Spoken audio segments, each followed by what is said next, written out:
Hello all, welcome to my channel. నేను మీ on the go. So అమ్మ ఊరు వెళ్ళినప్పుడే కదా మనలో ఉన్న కళాఖండాలను బయట పెట్టేది. ఈరోజు అదే జరిగిందనమాట. క్విక్గా అయిపోయి one pot recipe veg pulao అయితే చూసేయండి. పాన్ హీట్ అయిన తర్వాత 1 spoon of oil and ghee add చేసుకోండి. అండ్ ఆయిల్ హీట్ అయిన తర్వాత మీ దగ్గర ఉన్న మసాలా ఐటమ్స్ అయితే వేసి ఫ్రై చేసేసేయండి. వన్స్ ఇవి ఫ్రై అయిన తర్వాత ఆనియన్ అండ్ గ్రీన్ చిల్లీ కూడా యాడ్ చేయండి. ఇవి అయితే గోల్డెన్ బ్రౌన్ వచ్చే వరకు అయితే బాగా ఫ్రై చేసుకోండి. ఆనియన్ అయితే గోల్డెన్ బ్రౌన్ వరకు వచ్చే వరకు అయితే ఫ్రై చేయండి, ఎందుకంటే పచ్చిగా అనిపిస్తుంది మళ్ళీ బిర్యానీలో. సో అయితే మంచిగా ఫ్రై చేసుకోండి. వన్స్ ఇవి ఫ్రై అయిన తర్వాత మీ దగ్గర ఉన్న వెజిటేబుల్స్ అయితే యాడ్ చేసుకోండి. నేనైతే క్యారెట్ అండ్ పొటాటో యాడ్ చేశాను. మీ దగ్గర ఇంకా గ్రీన్ పీస్ లేదంటే బీన్స్ ఉంటే అవి కూడా యాడ్ చేసుకోండి. అండ్ పుదీనా అండ్ కొత్తిమీర కూడా ఇదే స్టేజ్లో వేసుకోండి. నా దగ్గర అయితే కొత్తిమీర లేదు, పుదీనా ఒకటే యాడ్ చేసుకున్నాను. అండ్ ఉంటే కసూరి మీద కూడా వేసుకోవచ్చు. నేనైతే నెక్స్ట్ స్టేజ్లో వేసాను, మీకైతే క్లిప్లో ఉండకపోవచ్చు.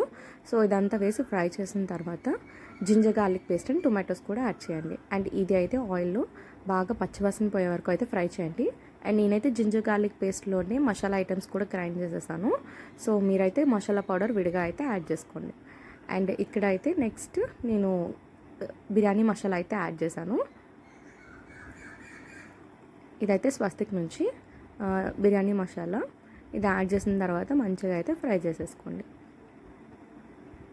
వన్స్ ఇది ఫ్రై అయిన తర్వాత నాకైతే కొంచెం ఘాట్ తక్కువ అవుతుందేమో అనిపించింది. సో నేనైతే ఇంకొంచెం ఎక్స్ట్రా గరం మసాలా అయితే యాడ్ చేశాను. సో ఇవన్నీ వేసుకున్న తర్వాత జస్ట్ ఒక 10 to 20 seconds అయితే మంచిగా కలిపేసుకోండి. అండ్ దెన్ వాష్ చేసిన రైస్ అయితే యాడ్ చేయండి. సో నేనైతే regular rice, Sona masoor rice అయితే యూజ్ చేస్తున్నాను. మీరు కావాలంటే బాస్మతి రైస్ కూడా యాడ్ చేయొచ్చు. సో ఇది అయితే 1 minute వరకు 1 or 2 minutes వరకు ఆయిల్లో అయితే బాగా ఫ్రై చేయండి.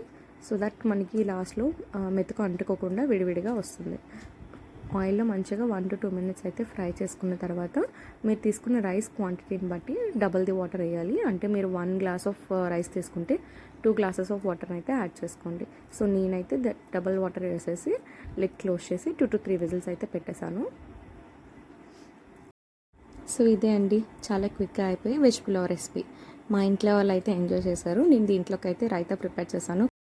అండ్ దీంట్లోకి అయితే veg or non veg curry ఏదైనా సెట్ అయిపోతుంది. అండ్ ఇది పులావ్ అయితే రెడీ అయిపోయింది.